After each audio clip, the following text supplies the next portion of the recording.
Our search for the best superhero movies of all time continues with Captain America: Winter Soldier.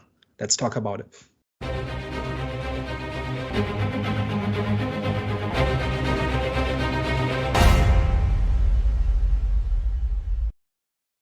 Hello, everyone. Welcome back. We are back, the Eye of the Storm podcast. Today's Monday. Today's Superhero Hall of Fame Day. Daniel, please let the people know what the hell is Superhero Hall of Fame Day. So this is our series in which we try to find the best superhero movies. This week we talk about the second Captain America movie, Winter Soldier, from 2014, which I think is one of the best movies that the MCU has produced. It is the sequel to 2011's Captain America, in which Steve Rogers has settled into his life in the modern day. Following a mission for S.H.I.E.L.D., he gets drawn into a series of events that leads him to discover that S.H.I.E.L.D. and the entire US government have been infiltrated by Hydra, and they are planning to launch a scheme that would allow them to take control over the entire world.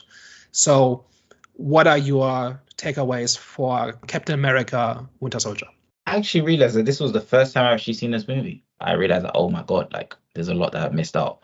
So I need to kind of do a recap. But in terms of this movie, this was the first time I saw it. So it was definitely a good new experience. I think I prefer this one than the first Avenger ones, just slightly more. Is the only reason I say that is because I think the action scenes in this one was like really good, really, really good.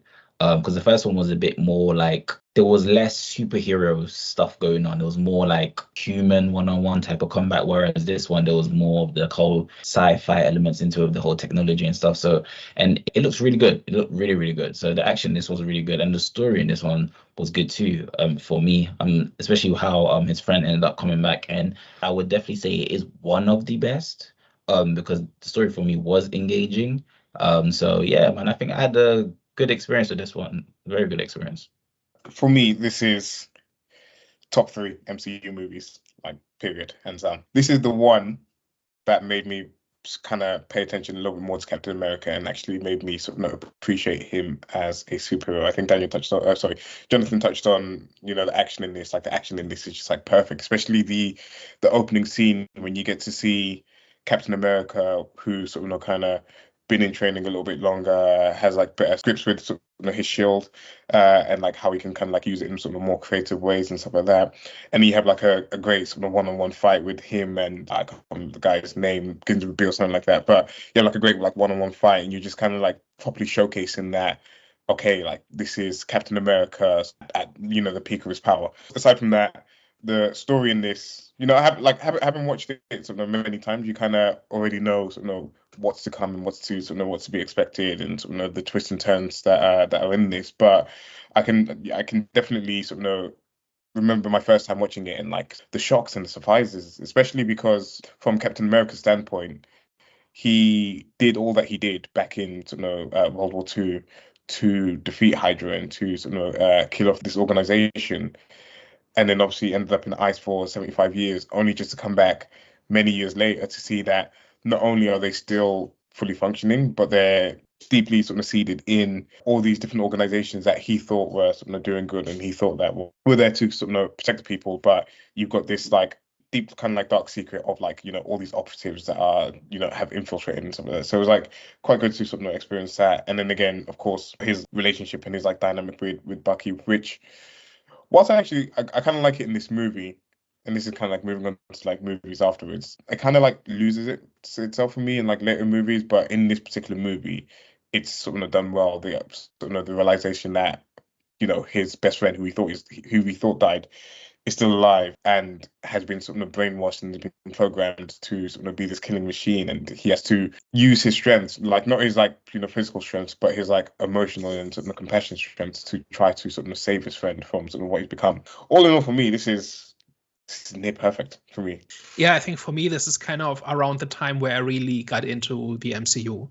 I don't think I started watching them in cinemas until maybe Age of Ultron, somewhere around there. I think this is the part where I said, okay, this isn't just this is different from the X-Men movies and the other superhero movies we'd known in the early 2000s, right?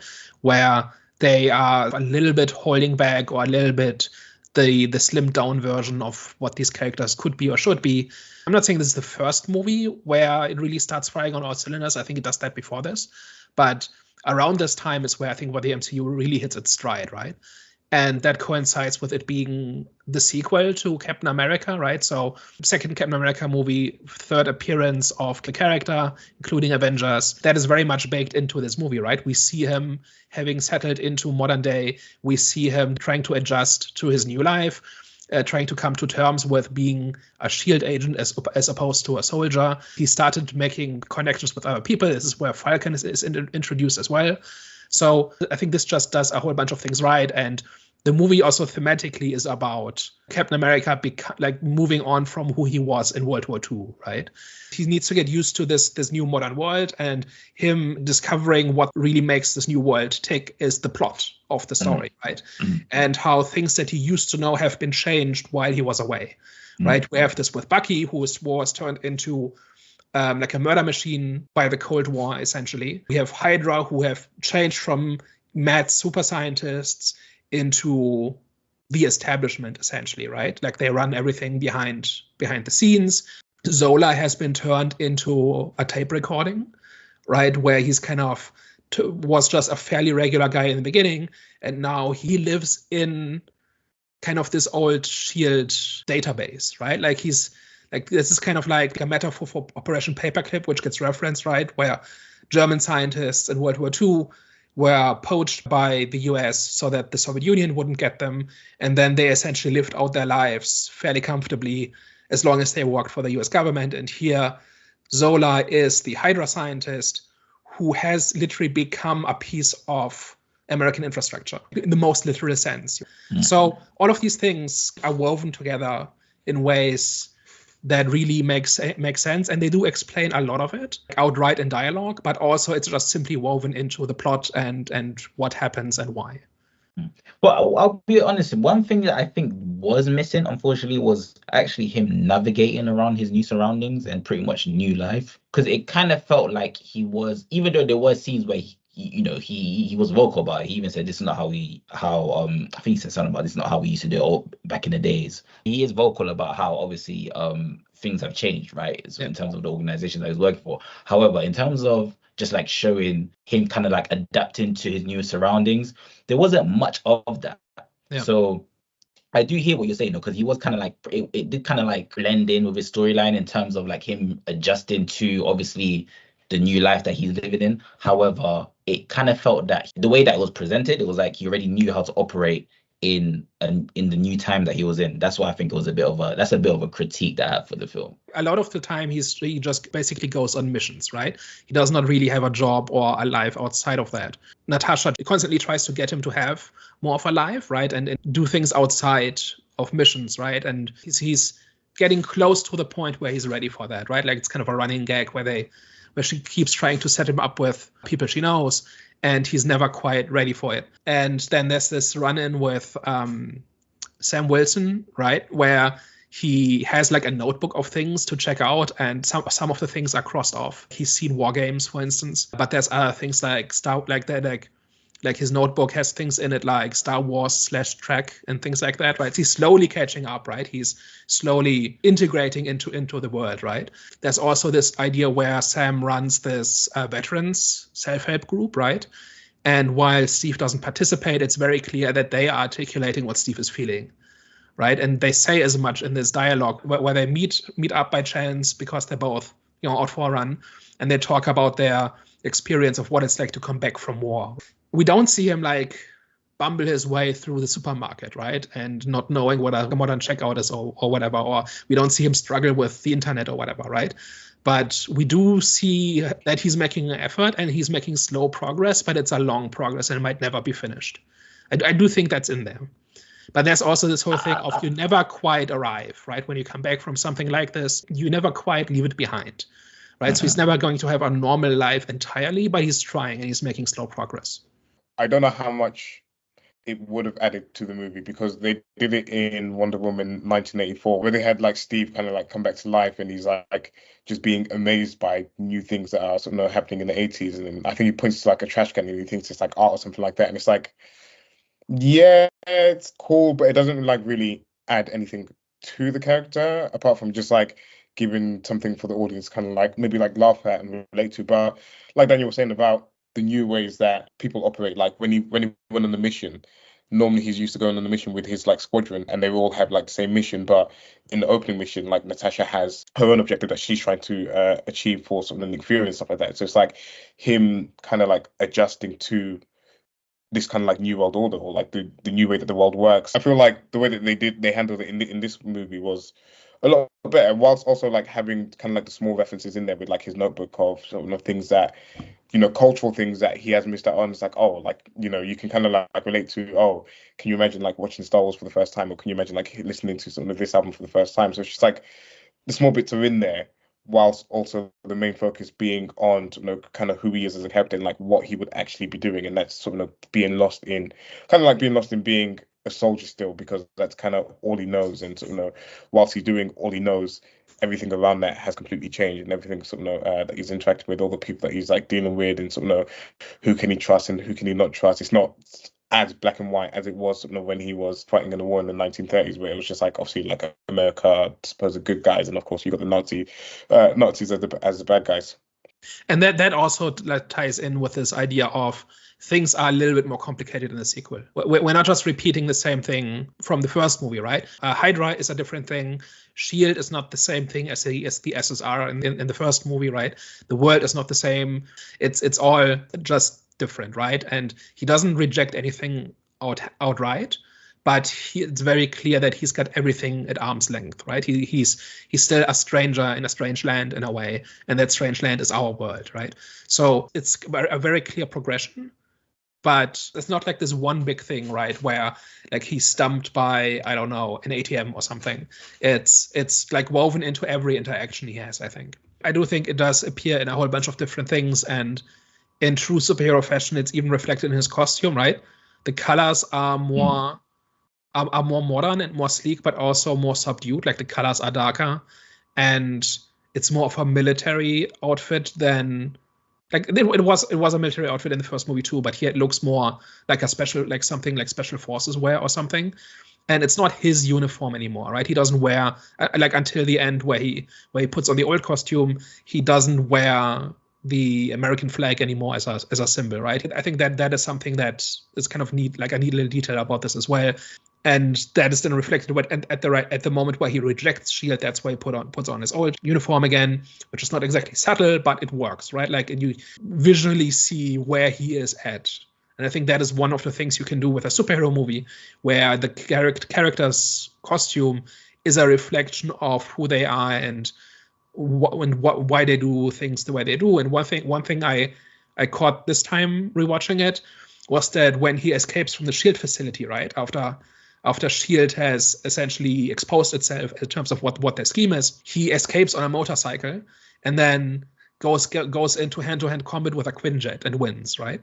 Which I think is a great sequence, but it really mirrored what he was doing in the first movie, right? I think the motorcycle was a callback to how he did things in World War I, right? It just visually it was a reminder of that, and that he was kind of going rogue once again going rogue for Bucky, right? And to do the right thing when the system doesn't want him to. Going off on his own on a motorcycle, which is something you have to do alone, right? The motorcycle is a symbol of freedom and of doing things on your own and on your own terms and so on. And I don't think it's coincidence that he escapes the Shield facility on a motorcycle. It's just what I'm saying, right? So there's lots of little things woven throughout this movie where like it's not the most involved metaphor of ever or anything like that, but it's all like in support of not just where the story is, but where he is as a person. That's a very good catch. No, I was very proud of myself when I figured that out, because I didn't notice that last time I watched it. But yes, there's lots of little things like this, right? So before we go to the political part of this, which I think this is definitely one of the more topical movies at the time when it was made, right? I just wanted to mention about how there's a few different pillars to like a superhero story, right? You've got the costume, you've got the powers, you've got the character's journey, but you've also got the action sequences, right? And I think this is still not necessarily the best one, but it's still up there in terms of how intense and creative and well-made the action sequences are, right? Even though there's very little in the way of superpowers, everybody is strong and tough and has guns, but like they managed to make every action scene different, right?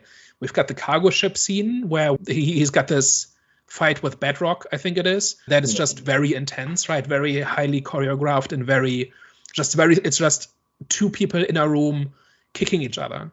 But it's very high intensity, and you can believe that these are two people who are beyond, like slightly beyond what regular people can do, right?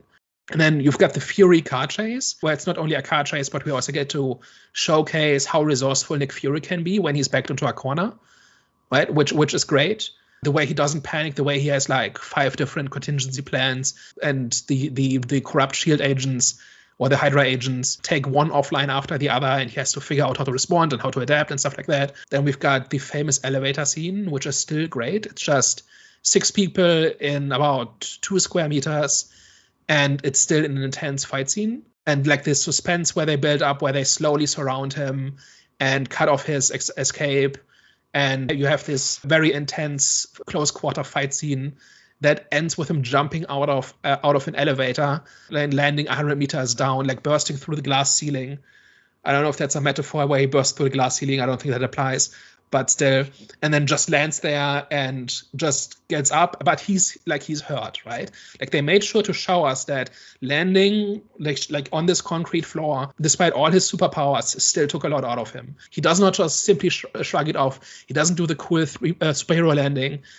Like they give him a little moment of weakness, right? Which is not a huge thing, but it's more things like this that make this work a little bit better. And then sometime later, we've got the highway ambush, where Winter Soldier and his goons ambush them on the highway, and there's like a multi-level fight, and they kind of pull out all the stops. Black Widow gets to do some cool spy stuff where she's very clearly not the weakest, but she can't take Winter Soldier in a fair fight, so she has to trick him with the audio recording and stuff like that, and her gadgets. If you thought the elevator fight was cool, how about the knife fight between Captain America and Winter Soldier, where they just two people again at the height of their skills. There's a lot of back and forth, and they're constantly trying to outmaneuver each other and outsmart each other. In terms of fight choreography, it's up there. Like I'll take that over a CGI fest with energy bolts any day, right? Like it's just so intense.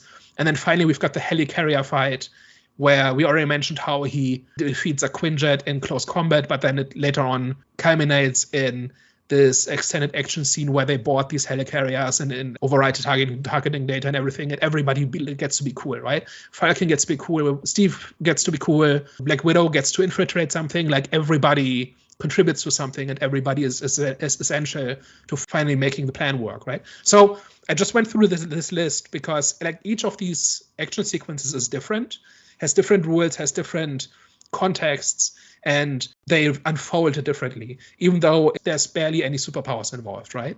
So I just wanted to mention this because this is one of those things I think we've talked many times about how underwhelming and boring a lot of modern superhero movies are, where it's just energy bolts and maybe some punches, but there's very little creativity and intensity and distinctiveness in how these fight sequences are made, right? And I think this is kind of one of those things where you don't have to do anything special. You just have to come up with new circumstances and new rules and new constraints for these characters and think about, okay, what will make for an interesting set piece? And they do it like 6 times in this movie, which is about 7 more than most mediocre superhero movies. This is kind of what I show up for, like amongst other things, but this is one of the things I want to see in a superhero movie. And this movie just delivers it over and over. Yeah, and what they do well as well is because like especially against like all the regular goons, Captain America is a super soldier and he's like more more powerful than everyone else. But things like the elevator scene where they've purposely like packed out the elevator with about like 8, 9, 10 goons in there, different sizes. They've got clearly different gadgets in there to try and like subdue him with like the magnetic cuffs and stuff like that. So I think the movie does well to put him in situations where it's believable that it's a struggle for him, and like it's believable that he has to like use his skills and like his strength to overcome. Some of these are just like more regular regular goons, and of course then you have like Bucky as him being Captain America's equal. plus the sort of metallic arm that gives him sort of a little bit of an edge. I feel like what this movie does is they really like showcase why sort of the metal arm, and I feel like the rest of the movies that Bucky appears in doesn't really do this as well, but like kind of showcases why the metal arm is like a trademark of his character. Sort of firstly when he's catching the shield when sort of Captain America throws it at him, and he's like the first person that we've seen that actually has been able to maybe like catch the shield or sort of kind of block it in any type of way. And even like the knife fight scene is like, you feel that intensity and you feel like the power behind him when he's like trying to stab Steve, and he just like has that extra little bit of strength, and obviously like Steve has to move out of the way so that the knife hits the car and not him and stuff like that. And they just kind of like do a good job of just showing his raw power. And he has like, I have to mention, he has like the coldest entrance as well, because like after Nick Fury is being ran down throughout the whole city, you then have Bucky who just appears, and it doesn't completely make sense why he would be just like on that street and waiting for Nick Fury there, but nonetheless, it's like a really cool shot of just like him just like firing off this disc and sort of completely like immobilizing this Nick Fury's vehicle. And just like throughout the whole movie, you understand that he's a threat and he's a problem, and you can't just go up against him sort of kind of like hand-to-hand combat. Like, you have to be a little bit more clever, and you have to like fight him in different ways, because he's not just like Steve's equal in terms of like both having super soldiers soon. And it was just like great to just great to experience that again.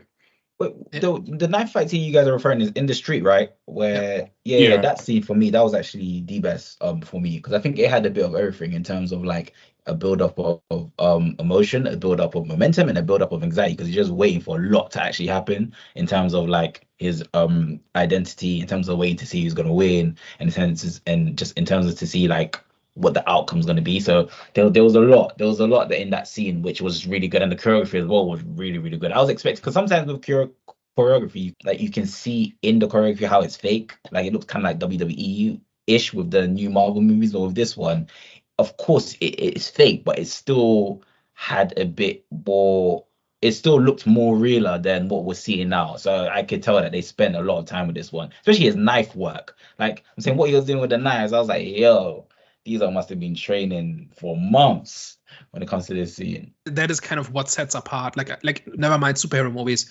just good action movies from mediocre ones, right? When there's actually thought and work, and you can imagine that they spent weeks practicing this, and that's really showcased here, right? Because it doesn't just happen once, it happens over and over. So this movie is one of the MCU's more political ones, right? In terms of its plot, its theme, and everything. So, do you guys know what a Winter Soldier is? I actually don't know. No. So it's got two meanings. One is that a summer soldier is somebody who is only patriotic when it's easy, when your team is winning. So a Winter Soldier, conversely, then is somebody who is patriotic when it's difficult, right? When it's not the easy or convenient thing to do, which is what Captain America does, not just in this movie, but in every movie, right? He always takes a difficult path. Also, there was a Winter Soldier committee in the 70s, where veterans from the Vietnam War got together and made the war crimes they had committed public, because the media and the government didn't want to talk about it. So that's this whole idea of bringing like the dark side of government and war and espionage and all of that kind of to the forefront, which is also what happens on multiple levels in this movie, right? And this was made in 2014, which is when the war on terror was in full swing, and like surveillance and civil rights and things like that, and government overreach and all of these things were on people's minds, right? And in that context, a movie comes out in which the government is putting flying aircraft carriers in the sky to shoot anybody who might threaten them in the future based on an algorithm, right? And the people who are doing that are the ones who are supposed to protect us. There's something there, right? Yeah, for sure. For sure, there's something there, and like you said, it's very fitting for for the time that it came out. Is that something that people resonate with though? Is that something that they clock? That's what I was like. Yeah, because I was thinking that, because like obviously I was like maybe like 18 or something like at the time. Probably wasn't too into the political like landscape at the time to kind of like fully understand what was going on in that time. So it's like, how would that have been received? Because you said you didn't watch this in cinema, so I'm guessing you watched it maybe like a year or so later or something like that. Maybe look a little bit more out of context as to what was going on. But like, how was that received or played? I watched it when it came out on DVD, essentially at the time. This is what, if you were paying attention to politics and to the big issues during the 2000s and 2010s, like that was the big topic, right? So a thing about just how far should the government go to protect us, right? That is something that's reflected in this. So that was absolutely something that was on people's minds in general during that time. And I actually think there's kind of two different allegories going on here, and one of them works and one of them kind of doesn't. So the one that doesn't is where this is an allegory for the War on Terror, because it has nothing to do with what the War on Terror was and why it happened and how it unfolded and what the actual consequences of it were, because here it's basically a made-up threat by an evil organization that has infiltrated the government and is kind of using it against itself. And that just simply doesn't map to the War on Terror. Like, it just doesn't. If you want to kind of learn about what that was and how it happened and why, the last thing you should do is watch Winter Soldier, because it just simply doesn't map to each other. It's got some very superficial similarities, right? You've got the drone strikes, which are the like Project Insight in this one, right? Death from above, right? Because the government has decided you are a threat, things like that. The government lying to people about who is threatening them, things like that. I just think if you like, I don't want to really go into the nuts and bolts of this, but just I don't think that allegory works at all. What does work in this is that like there's a separate allegory here that I think is not as obvious, but that works a lot better, which is that like Captain America, like especially as portrayed in the MCU, is basically what America wants to be, right? They're the plucky underdog who takes on the evil empires and makes the world a better place just by existing, right? That's what Captain America is about, right? And then that's kind of what kind of plays out in the first Avenger. And then now he's in the real world, right? In our times, right? And now different characters, I think, represent different variations of that idea, right? So, for example, Bucky is started out as the same thing as Steve Rogers, but he lived through the Cold War and like the last 60 years of history, and it's turned him into a monster, right? That is devoid of humanity. You've got a Black Widow is the defector who joined SHIELD because she thought they were the good guys and has to realize at minimum it's a little bit more complicated, right? And then who else have we got? Falcon is the guy who probably joined the military for idealistic reasons, and kind of he did his job and he came out the other end, but it's changed him and not for the better, right? Like he struggles with readapting into normal life. He's got post-traumatic stress, right? He's dealing with this.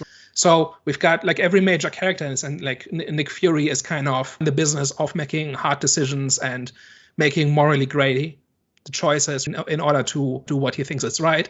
Basically, I just think there's an allegory here where all the major different characters have kind of like different reflections of what Steve Rogers was in the first movie. So I think basically as like this idea of different major characters kind of having different, like being different reflections of who Captain America is and who he wants to be and how he sees himself is, I think, the allegory here that works a lot better, because it's more about kind of like what America wants to be versus how it's seen by others versus how it actually is, and so on, right? So there are these different triangulations of that idea. I think that is much more insightful and much more to the point and useful than it's an allegory for the War on Terror, which, like, if you apply any kind of scrutiny to it, just does not really work, because it doesn't the two things don't really map to each other. And I feel like what you kind of like said there just kind of hits the nail on the head in terms of, you know, in these superhero movies, the supporting characters and sort of what their role is meant to be, and sort of how they're meant to sort of feed into, of course, the main character in this. And I feel like everyone in this has just about enough screen time and has just enough influence over sort of Captain Rogers, and where it's not overbearing and where it's not, you know, we need this person to kind of like break something of the tension or like break something of the seriousness in this particular part of the movie, just to kind of like bring comedic relief. They're all contributing a significant amount to sort of how the story is unfolding and to sort of how Captain America is sort of kind of like sort of reshaping what his beliefs and what his sort of ideals are. So again, that's like another thing. That's just like another thing that the movie did really well for me, was just how it handled the supporting cast, and of course you kind of like laid it perfectly there in terms of all the different ideals and sort of the allegories in terms of like what they represent, sort of, for him in terms of like the different states of America as well. And we might touch on sort of Sam Wilson a little bit at some point, because obviously we've got Cap 4 coming out next week, but this was a good reintroduction to him, and just sort of understanding as to like how he was sort of brought into the MCU, and sort of kind of like looking at this, it makes sense as to why he was sort of eventually chosen to be sort of Captain America, because they both are sort of kind of like chasing to do the right thing. You can see sort of Captain America's, Sam Wilson's character is about sort of kind of like doing the right thing and sort of serving people, and he has like this sort of, what's it called again? What's the group called again? What do you call this? It's like a again? veterans group. Veterans, yeah. He's got like a veterans group that he's sort of supporting, and you can actually sort of tie that to Endgame, where sort of after half the world's been sort of dusted, Sam Wilson included, you have Captain America leading his own post-blip therapy group, trying to sort of help people that way. So you can kind of see some of the influence. I feel like they've sprinkled just enough in here to kind of like understand who he is, what he sort of believes in, sort of what he's kind of like all about, and how he shares some of the similar ideals to Captain America, to sort of really understand sort of why he would then eventually become sort of Captain America. And again, we kind of like have to review his sort of later performances in sort of other movies, just because it's not sort of super fresh in my mind. But just from watching this one, I was like, it makes sense. He is one that would be worthy to pick up the mantle as well, just based on sort of who Captain America is, and sort of how Sam Wilson ties into that belief. I like him a lot in this, but I think in this specifically, he's very clearly written as a supporting character, right? He's supposed to give Steve Rogers something to think about, and like a different idea of what he could be, or how he could adapt to civilian life and things like that, right? And he's also mostly a follower, right? There's lines in this like Sam Wilson is asked his opinion, he just says, I'm just following Cap, right? At this point, right? So he doesn't have the most agency in this, I don't think. And I think the movies that came after this should have built him up to actually have more of a story of his own. Mm-hmm. But I don't think based on what's in here, you can really do very much with that. And Brave New World actually kind of reminded me of something else, which like that is reinforced by what happens in this movie, which is that both Winter Soldier and Brave New World are trying to be serious political thrillers that just happen to have superheroes in them, and I don't think it works. Like Civil War kind of did a similar thing with the Sokovian Accords, and like ever since Watchmen in 1986 has the superhero genre looked for ways to be relevant and grown up and intelligent and stuff like that, and it's often had to do with things like using superheroes as an allegory for war or celebrity or power or something like that. And I think whenever they've tried to make that relevant to the real world and real world politics, it's never quite worked, right? It's like the Sokovian Accords also, I don't think, make that much sense, or rather, if you are trying to judge that with actual like with the standards of real world politics, they're clearly the right thing to do, right? But they're always presented as the wrong thing in these stories. And similarly, in Brave New World, there seems to be like this arms race for the vibranium and things like that, right? And I simply do not trust them to have anything really thoughtful or useful or insightful to say about like how the world actually works, like on a political level. I don't believe that it happens at all. It's similar to how this is not an allegory, like Winter Soldier is not an allegory for the war on terror. Like if it does not really lead to any kind of interesting or intelligent debate about anything.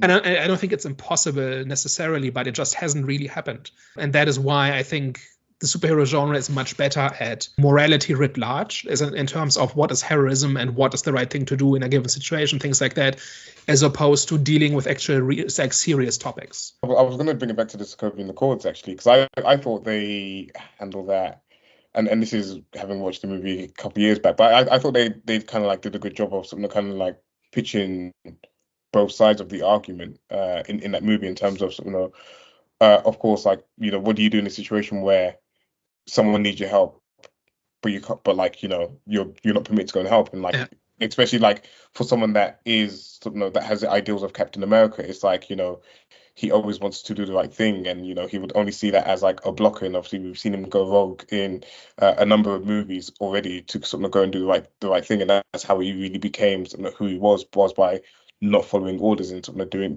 what he wanted to do. And then on the flip side, you had Iron Man, who had seen the realities of some of the things that he had done and some of the realities of things that he had created himself, because obviously he was like a weapons manufacturer, and he's like, of course, we need to be kept in check and this and the other. And I'm just like, for me, it was like an interesting sort of kind of like back and forth as to what do you do in a situation where you have these extreme like weapons of mass, like they're basically like weapons of mass destruction, these superheroes, and like how do you best use them, and where do you kind of like use them, and this and the other.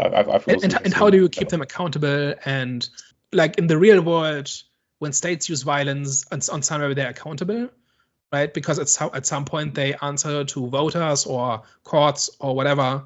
Captain America doesn't do that, and Iron Man doesn't do that, right? Like they try to do, and every time it's portrayed like I think it was Iron Man 2, right, where he's on trial for proliferation issues, and it's just portrayed as a threat to the hero, right? Like accountability by the system is portrayed as a threat to the hero, when in the real world, we all should really want to try to keep these people accountable for what they can do, right? Even if they 99% of the time they use it for good, still, if they choose not to one day, what do we do then?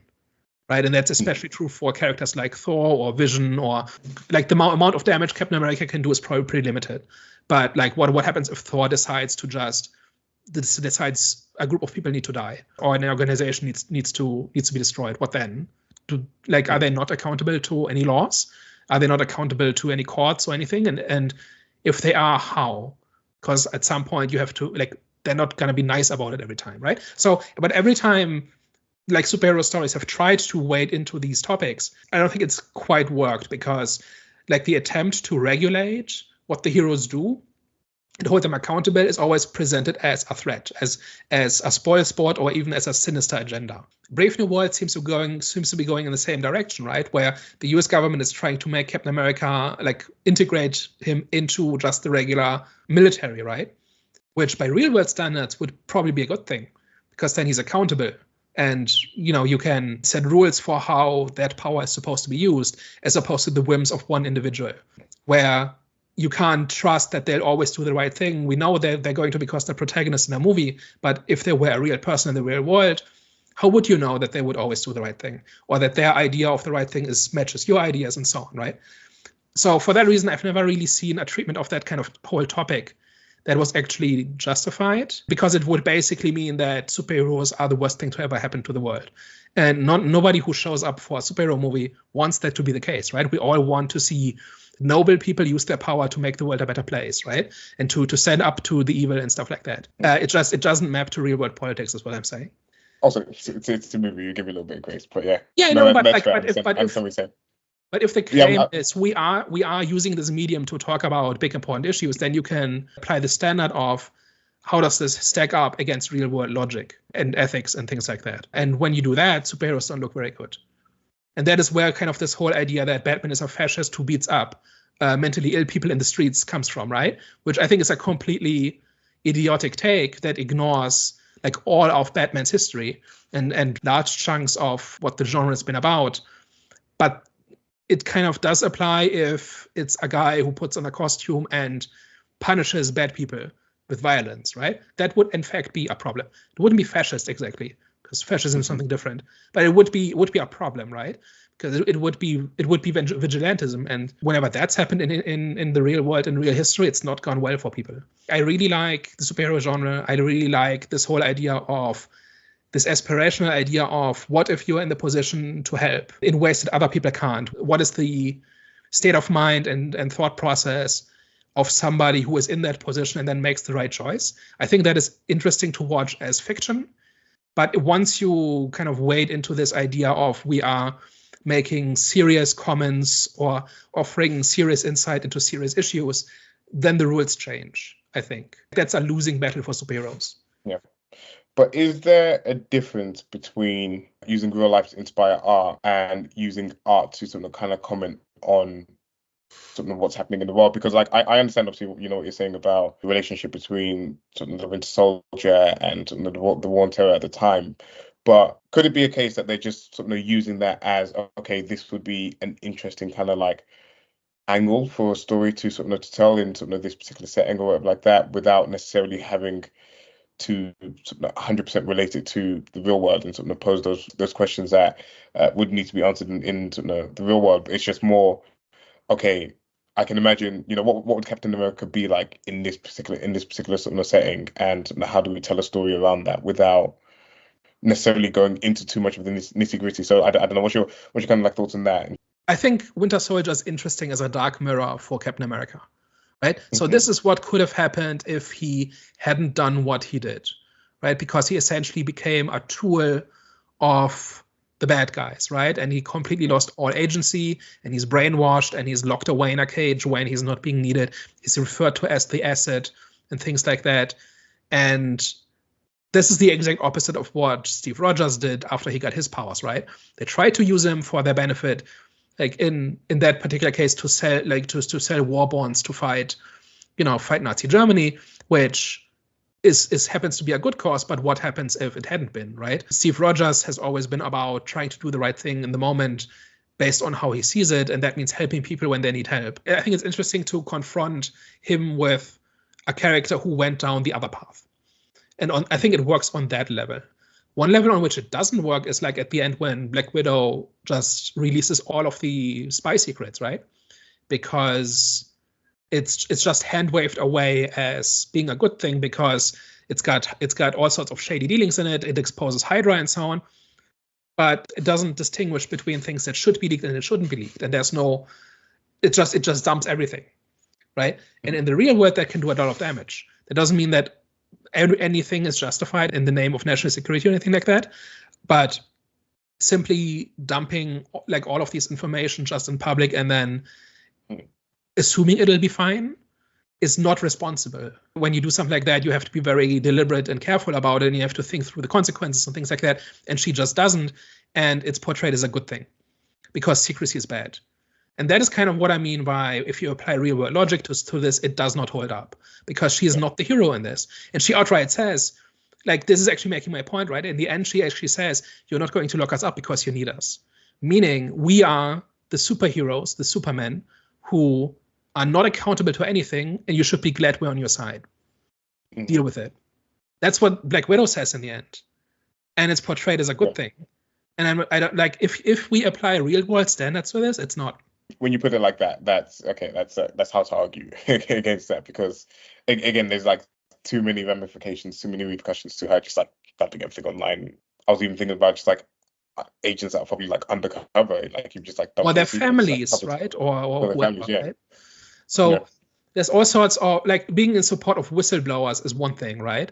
But just indiscriminately dumping everything and making public and letting people sort it out is just a different thing, right? It's not like, oh, we have to make the existence of Hydra public. No, we're gonna make everything public because secrets are bad. And then that is kind of like, again, it kind of works on in terms of we're gonna blow this thing wide open and the sunlight is the best disinfectant. And it works kind of on a like kind of a simple we're standing up to the villains kind of thing.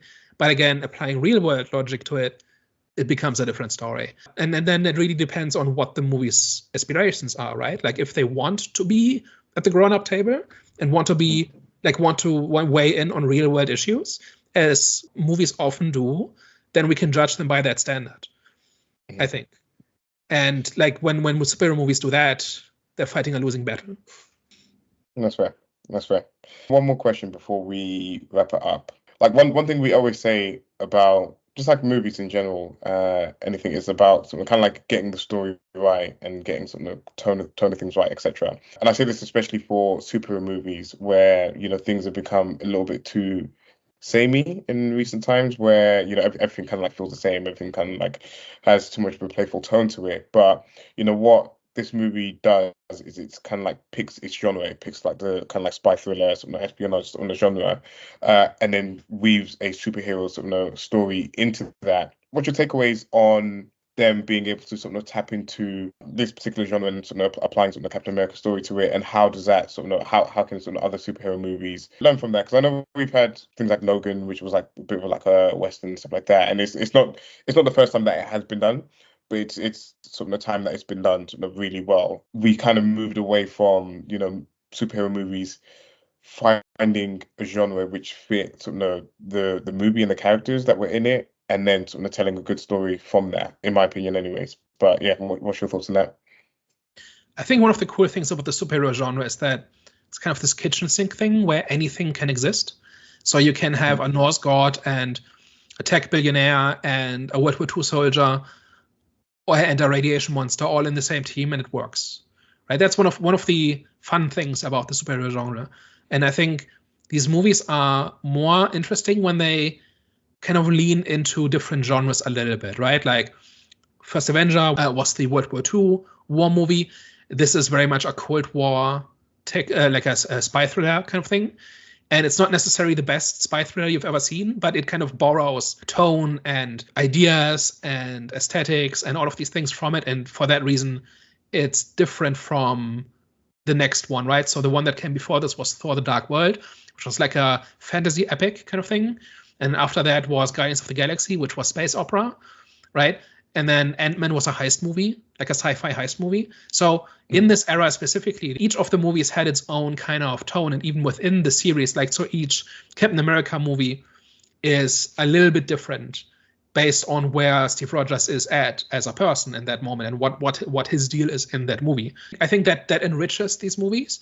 And it kind of became boring when they all started to kind of feel the same and look the same and kind of use the same kind of fight choreography. Like a Thor movie should not have had the elevator fight in it, right? It would just be the wrong match. Similarly, Captain America should not be dimension hopping with Loki, right? Between the 7 realms or 9 realms or whatever it is. These things kind of need to fit together and they need to support each other.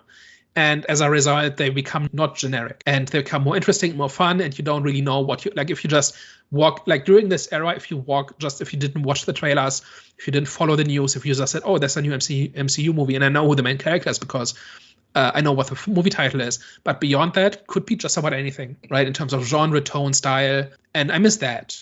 Like, I think these movies are better and more compelling and more enjoyable and have more longevity when they figure out, okay, what does this need to be to tell this specific story with this specific character? And what genres and trappings and inspirations do we draw from to make that sing? When they do that, I think the genre is at its best. No, I agree. And that's kind of what helps this one stand out for me a little bit more as well, is because, you know, I'm very much into sort of the thriller sort of type of genre, and I feel like that's why this movie is held in such high regard for me, is because it sort of taps into that, and it taps into sort of something that I'm interested in. And I feel like that's what makes it, you know, that's what makes superheroes movies a little bit, and I feel like this probably contributed to sort of the success of the MCU as well, is because it was like feeding different characters and different stories to sort of different people. So for like people that liked a little bit more of like a fantasy epic, you know, you can kind of like watch the Thor movies and stuff like that, and enjoy it, sort of enjoy that. And again, like if you sort of want to like this like space adventure, you can like kind of like enjoy the Guardians of the Galaxy. And, you know, for people that always complain that like things are a little bit too fantastical, too many sort of bolts and stuff like that, you know, you had this like really grounded Captain America movie with like lots of like hand-to-hand combat and stuff like that. So I feel like in like you said, in this period, everyone was kind of like getting something out of it, and I feel like that's what made the MCU so popular in this particular period. And I feel like this is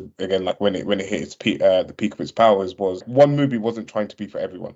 Like one movie was its own thing, and you find like that thing, and you like can't wait to see. And of course, you like more than one thing. Like, you know, you don't just like sort of spy thriller movies or whatever like that, but you then sort of kind of look forward to seeing how like these different characters interact and stuff like that. So yeah, no, for me it was like a big bonus, sort of the whole like genre that they decided to go with. Yeah, and like put the Brave New World trailer and the Fantastic Four trailer next to each other, and not the same tone. They don't look the same. But I would say, but then you put like the Thunderbolts trailer, you put that up against like some of the more recent MCU movies, and you kind of are getting too much of like you're getting like similar tones. So it does feel like that they are moving back towards differentiating things, sort of how things work. I saw like a little article earlier about like sort of Black Panther 3 and sort of Ryan Coogler wanting to make that a little bit more like of a horror thing. And I don't know how like reliable the source was, but it was just like kind of like something that I saw, and I was like, I kind of took note of it. I was like, oh, it would be like interesting to see like what idea he'd have for that and how like what kind of like direction he'd go in for that particular movie. And that particular example is not the most intuitive, but it's got me interested. Right? Yeah. It's not gonna be the exact same as every other Phase 4 movie, right? If that's what they do. But yeah, at least it looks like they're trying, right? Or at least they were taking a couple of steps in that direction. All right, to wrap up, the big question of this video is Captain America Winter Soldier a good superhero movie? And would you recommend it to somebody who needs to be convinced that superhero movies have something going for them?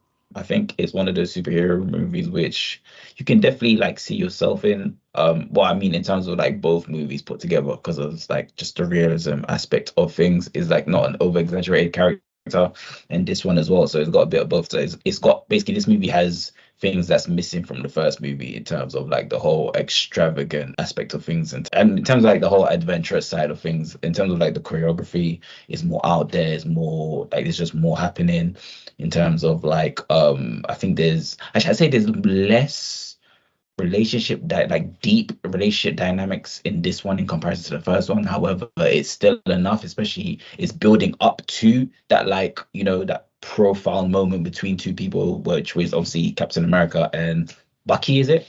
I mean, you know me. I said at the start of the video, this is top 3 MCU movies for me. This does a lot of things right. The action, the story, for anyone that's like watching it for the first time and doesn't know the twists and turns that this movie takes, like, I mean, spoiler, of course, like for a large part of the movie, like if you're watching it for the first time, you think that Nick Fury's died. And if you're watching the MCU for the first time in order, you kind of like see Nick Fury as like this leader figure for the Avengers, and for the possibility of him to be gone in this movie. Obviously, like they bring him back and they don't really kind of like explain it, and it's like, you know, kind of like whatever. But I just like the ride of that and the thrill of that, discovering who's Hydra and who's not, and this and the other. It's just like it's a fun ride, it's a fun mystery, and it's a fun thriller to watch. On top of Captain America leveling up, becoming a more complete version of himself, and continuing to find the challenges of being a soldier in this modern world, and knowing who to trust, knowing how to kind of like maneuver this new world. So yeah, for me, this is peak superhero movies, and this is just like, yeah, perfect for me. Yeah, I think this is probably not the best first superhero movie to watch, but maybe the best second or third one, right? So where First Avenger was a great origin story that convinced you that this character was a hero, this shows that character kind of at the peak of his power in full swing, doing his thing. The fights, the action choreography, the set pieces, it's all high quality and at the top of its game, but it also ties into the character and where that character is in his journey, what the movie's about thematically, what the big challenge is that the hero has to overcome. It's all in service of that character journey, but it's like the middle piece of that journey. It's not the beginning, it's not the end. But this is kind of where the hero really comes into his own and essentially grows up. Nothing about it is generic. Nothing about it is phoned in. Nothing about it is predictable in the sense that you've seen it a dozen times. I think this is just all around high quality. All right, guys. Thank you very much for tuning into today's episode. Let us know your thoughts down below in the comment section. How do you rank The Winter Soldier amongst MCU movies? We'd love to know in the comment section. And of course, if you like what we talked about today, tell a friend. And if you thought we were chatting absolute rubbish, tell an enemy. We are the Eye of the Storm podcast. Thank you very much, guys, and we will catch you next week. Au revoir. Ciao. Bye-bye.